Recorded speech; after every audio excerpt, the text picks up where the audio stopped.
Okay, let's talk about the defense a little bit because I think there was certainly some things that were a bit worrisome, at least early on in the game. You had Terry McLaurin kind of having his way with the secondary. You had some instances where the running game got a little bit loose for Washington. Now they weren't able to stick to it. This is kind of what we saw with the Vikings a little bit, where they ran well early and then just kind of abandoned it and went through the air. Now Sam Howell is not Kirk Cousins, so it didn't work out too well for him. But overall, what did you think about the defensive performance? Is there some concerns there for you? Are you feeling good about it? Where are you at with them? Yeah, I'll say this. I'm a little concerned with ability to get pressure with four. I think that the Commanders' offensive line is really one of the worst in the league. And I don't understand. That was a little concerning to me. And make no mistake, until Sam Howell threw that first pick to Yeah, I believe it was Travarius Ward. I mean, it was a yeah. 10-point game. That was very close to being a 3-point game very, very quickly. And so, you know, Yeah, or even if you kick the field goal, right, it's still it's a one 7 score points, a game. one Yeah, possession game. And so yeah, that was the yeah. turning point. And I just didn't feel like they're getting enough pressure. I think Wilkes is doing a good job of not blitzing as much and letting them rush with four. But Hmm. that four's got to get home. It's got to get home.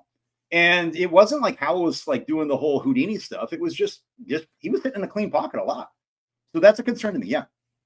Yeah, and I think that's a good point because this team is built. Is that it? Is it over? You're muted.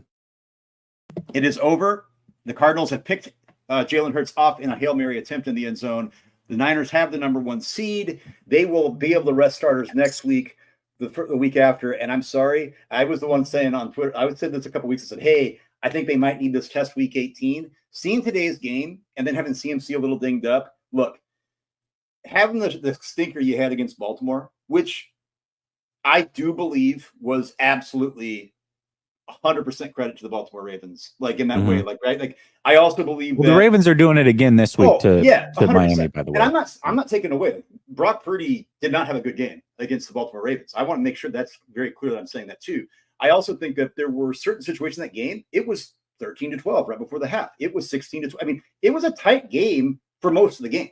And so I think the Niners really believe that if they can pull their head out of their you know what and kind of get that energy back and confidence and get healthy, I think that this team really believes that they can go in there with them. I think it's a hard task, but the way they played the first half, though, I want to see the energy where you're not letting I mean, you're vying for the number one seed, going against a team vying for the number one pick, and you let them hang around until midway through the third quarter, right? I know people say, but just that's what I want to remember here. And I think that the Niners should feel good about where they're at. I also think that they've got some time here now to really get their head on their shoulders and make a plan for the playoffs. well, I mean, we've basically got the playoffs set as far as both conferences go when it comes to the number one seeds. We've got the Ravens who have locked up the number one seed now in the AFC. You've got the 49ers who have locked up the number one seed in the NFC. This is absolutely huge. So, you know, it's what we were hoping for coming into this week. Getting it a week earlier than expected is fantastic. And, they were gifted one a little bit. The Lions definitely, yeah, I don't know what your thoughts are. I know that I've seen you kind of going back and forth. It did seem like the Lions got the short end of the stick on that 2-point conversion, but either way, they shot themselves in the foot. They should have probably kicked the extra point afterwards, kept themselves in that game. They decided not to, and it cost them. So ultimately, the San Francisco 49ers are the number one seed. Yeah. It's absolutely awesome. So, And even if I have quibbles about Kyle, and mhm. I love Ben Johnson. I also think Ben Johnson lately, there's just there's been some things where you get cute, or I always joke around with my friend, like if Jameer Gibbs got even 2/3 of the usage CMC had, I feel like the Lions would have won some games that they've lost. For sure. I feel like in that time where Dan doesn't, you know, does everything right allegedly, I still think like sending 2 or 3 offensive linemen out there to muddy the waters, and then in that situation having 3 opportunities to do it and coming up empty every time, you still have to say, yeah, the ref screwed up and the process there was flawed. And so I think that my point is, look at a guy like McCarthy, looking at a guy like Dan. I think they're good overall coaches in the NFL. I don't think the 49ers are really fearing those two teams. And I think that their ability to have the ability to rest and see who they get and be able to sit through Santa Clara is huge for this team. Yeah, Steven says Jesse's getting roasted on Twitter for being a closet Ravens fan. That was one weirdo. Yeah. And I think he got roasted pretty. I mean, listen, everybody here knows exactly my situation, knows that my son is a Ravens fan, knows that I watch the Ravens intently, not only because of that, but just because I watch football. I watch a ton of games. I don't have a Sunday ticket for no reason. And really, you know, my big thing is I don't want to just watch the 49ers and have an opinion. I want to watch what's going on around the league and come to you with an informed opinion about what I'm seeing. If I just watched the 49ers and glazed on everything the 49ers did and had no idea on what's going on around the rest of the league, how informed is my opinion actually? You know what I mean? So that's kind of what I enjoy doing. I love football. And yeah, I love seeing my son happy. So I'm going to root for the Ravens when they're not playing the 49ers. It's just the way that it is. Those are things that you do as a parent.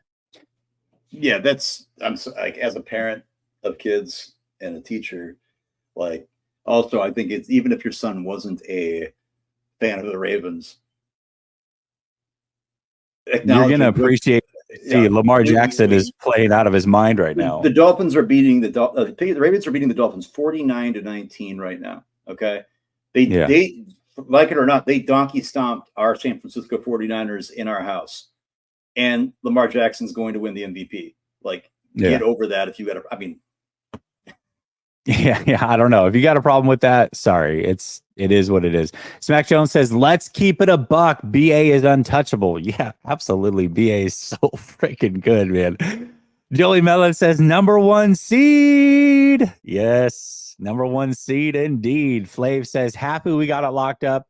We seen beat up. Likely the Eagles or Rams in the NFC semi should beat either as long as they are healthy and not too rusty. Well, hold on. Rams aren't there yet. No, they're not. They're not. And they're in danger of losing today. Yeah. Well, the Cowboys, by the way, the Eagles all of a sudden don't get a home game. If the playoffs start tomorrow, the Cowboys are going to win that division as long as they win the final week of the season. The Cowboys will have the second seed. I'll be saying this, though, and you can bookmark this. Ain't nobody afraid of the Philadelphia Eagles. I'm sorry. No, that defense no, is absolutely. I want to play the Eagles. That defense is happily.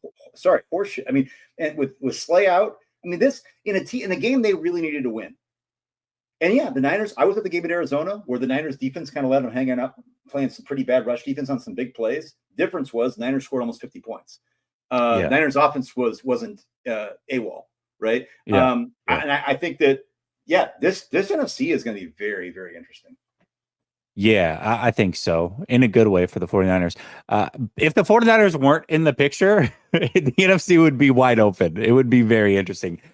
He says, and actually, here's the biggest thing. You and I need to really be celebrating the number one seed because, David, we're going to the NFC Championship together, you and I. If they make it, assuming they make it, all they got to do is win one game, and you and I are going to be in the building for the NFC Championship. How awesome is that, man? I mean, to have that, it's not a guarantee right now, but you got to feel pretty good about the odds are. And I think that I've never been to the NFC Championship game as I'm a season ticket holder, but this is a bucket list, right? And total bucket list. To be able to go to the NFC Championship game in a season where we both feel they have a legit chance to win the Super Bowl, if they were to win the Super Bowl, would be an all-time special moment for me in my life. So it's gonna be exciting because that game isn't until January 28th. So we got 4 weeks to build up to that. But it's gonna be fun. It's gonna be fun.